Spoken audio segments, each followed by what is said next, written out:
नमस्कार, बहुत स्वागत है आपका। आप देख रहे हैं महाभारत और मैं हूं आपके साथ मृदुल शर्मा। और आज महाभारत में बात करेंगे भगवाकरण वर्सेस तुष्टीकरण। आरोप लगाए जा रहे हैं एक दूसरे पर। एक तरफ कहा जा रहा है कि संस्थाओं का भगवाकरण किया जा रहा है, भगवा को आगे रखा जा रहा है। दूसरी तरफ विपक्ष है जो बातें बड़ी बड़ी करता है लेकिन तुष्टीकरण करता है। ये आरोप लगाए जा रहे हैं। हुआ क्या है दरअसल, ये मैं आपको बताने वाला हूं।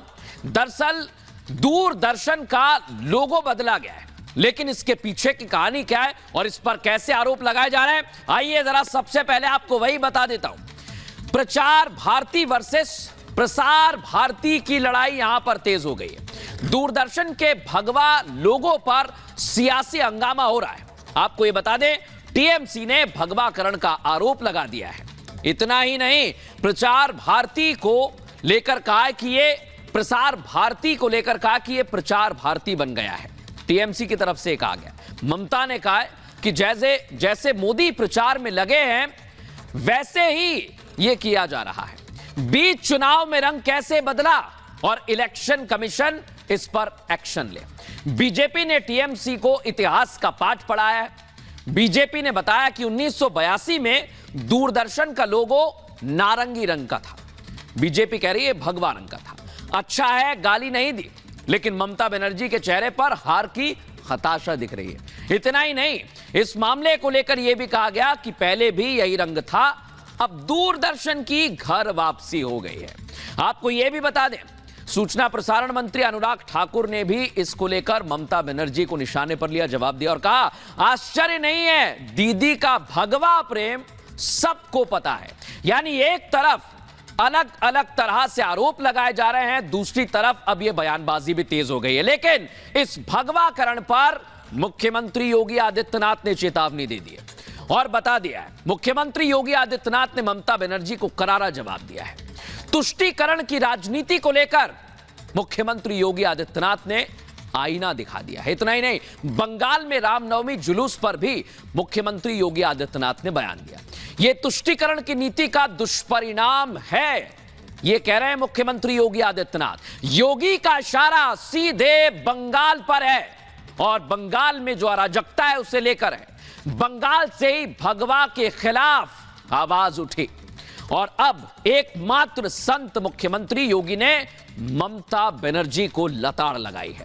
वोट बैंक के लिए तुष्टीकरण की राजनीति कर रहे हैं ये लोग, सीधे कहा मुख्यमंत्री ने, और कहा कि बहुसंख्यकों की भावनाओं से खिलवाड़ किया जा रहा है। एक रंग से भी दिक्कत की जा रही है, एक रंग से भी दिक्कत हो रही है। लेकिन इसी बीच आज इंडी की एक रैली हुई है दर्शकों, और वहां से तस्वीर सामने आई। यानी एक तरफ भगवाकरण तुष्टीकरण की बातें और दूसरी तरफ आप ये देखिए, ये आरोप लगाए जा रहे हैं। विपक्ष की रैली में हंगामा हुआ।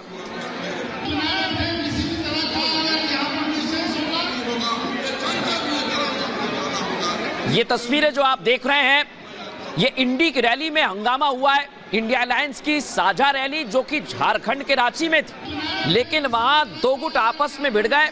और आपको यह भी बता दूं कि जमकर लाठी डंडे भी चले, कुर्सियां एक दूसरे पर, मतलब जो हाथ में आया वो एक दूसरे पर फेंका गया, और इस दौरान कुछ कार्यकर्ता भी घायल हुए हैं। अब आपको मैं आगे यह भी बताऊंगा मुख्यमंत्री योगी आदित्यनाथ ने क्यों कहा है कि ये महिलाओं का मंगलसूत्र भी बेच देंगे।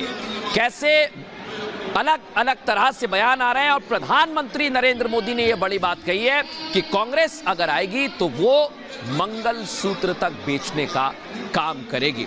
अब सबसे पहले आपको ये रिपोर्ट दिखाते हैं, फिर करेंगे महाभारत में चर्चा।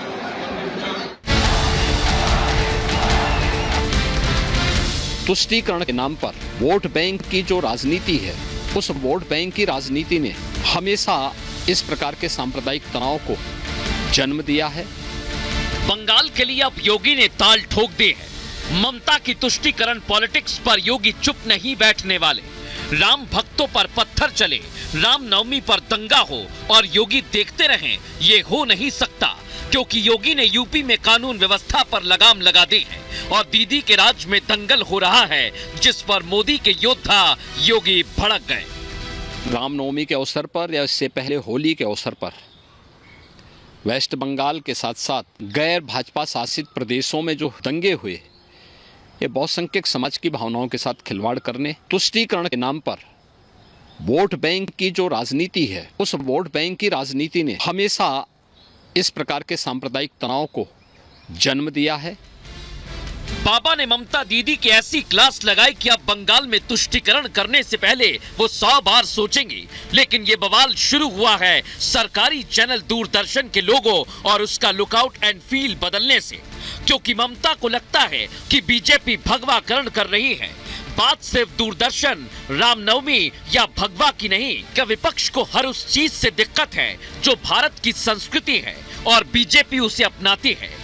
जैसे G20 लोगों में कमल को बीजेपी का प्रचार बताया गया, संसद में सिंगोल पर आपत्ति दर्ज कराई, कार्यक्रम का बहिष्कार तक कर दिया। वहीं राम मंदिर प्राण प्रतिष्ठा समारोह से विपक्ष ने दूरी बना ली। कमल का निशान बीजेपी का चुनाव चिन्ह हो सकता है, लेकिन देश का राष्ट्रीय पुष्प भी तो है।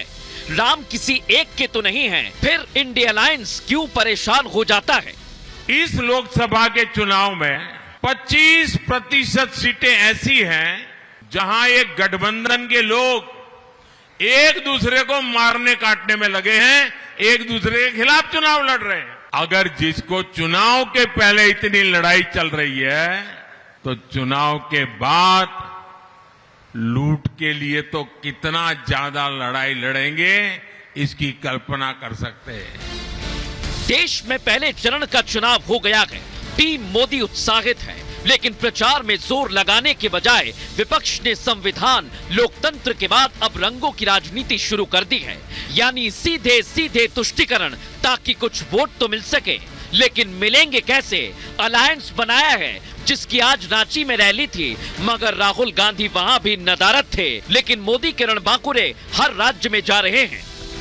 मोदी जी ने इस देश में से परिवारवाद को नाबूद किया। मोदी जी ने जातिवाद और तुष्टीकरण को भी समाप्त करने का काम नरेंद्र मोदी जी ने किया है। झारखंड में बना लिया है, मूड बना लिया है कि भाजपा को भगाना है, देश को बचाना है।